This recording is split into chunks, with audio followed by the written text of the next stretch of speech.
জগদ্ধাত্রীতে আজকে পর্বে দেখা যায় যে কৌশিকী ডেকে পাঠায় দুর্গাকে এবং বলতে থাকে তুমি যত তাড়াতাড়ি সম্ভব চলে আসো, তোমার বিরুদ্ধে কিন্তু প্রচুর বড় বড় এলিগেশন আনা হয়েছে। এবং তারপরে কৌশিকী বলতে থাকে যে উৎসব এবং চন্দ্রনাথ মুখার্জিকে যে তুমি আপনারা এখন যান, যখন দরকার পড়বে আমি আপনাদেরকে ডেকে নেব।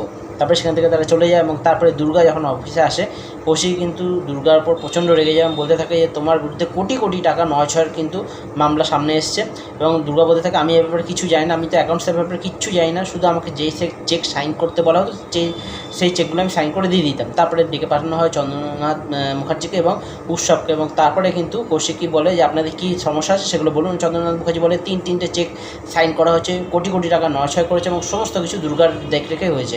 তারপরে কিন্তু কৌশিকী সেই চেকগুলো নিয়ে নামগুলো পড়তে থাকে এবং বলতে থাকে যে একজনের কাছ থেকে লোহা কেনা হয়েছে, একজনের কাছ থেকে বালি এবং সিমেন্ট কেনা হয়েছে এবং আরেকজনকে এই চেকগুলো দেওয়া হয়েছে যাতে সে সমস্ত এই প্রজেক্টটা দেখভাল করতে পারে। এবং এই তিনজনেই কিন্তু একজন মিস্টার বোস, একজন উৎসব এবং একজন কিন্তু চন্দ্রনাথ মুখার্জি খুব ঘনিষ্ঠ। তারপরে কিন্তু তারা খুব ভয় পেয়ে যায়, তারা বুঝতে পারে কৌশিক কিন্তু তাদের চালাকিটা ধরে নিয়েছে। এবং এবার কৌশিক বলতে থাকে এবার থেকে কোনো চেক দুর্গা ডাইরেক্ট সাইন করবে না, আগে আমার কাছে আসবে, আমি সেগুলো অ্যাপ্রুভ করবো, তারপরে দুর্গা সেই চেকগুলোতে সাইন করবে। দুর্গা কিন্তু খুব খুশি হয়ে যায় এবং কৌশিককে জড়িয়ে ধরে। তারপরে দেখায় ঋষভ ফোন করে দুর্গাকে এবং তারপরে কথায় কথায় কিন্তু ঋষভ মনের কথাটা দুর্গাকে বলে দেয় এবং দুর্গা এবং ঋষভ দুজনে কিন্তু প্রচণ্ড খুশি হয়ে যায়। এপিসোডটা এখানে শেষ হয়ে যায়। দেখা যাক নেক্সট এপিসোডে কী হয়।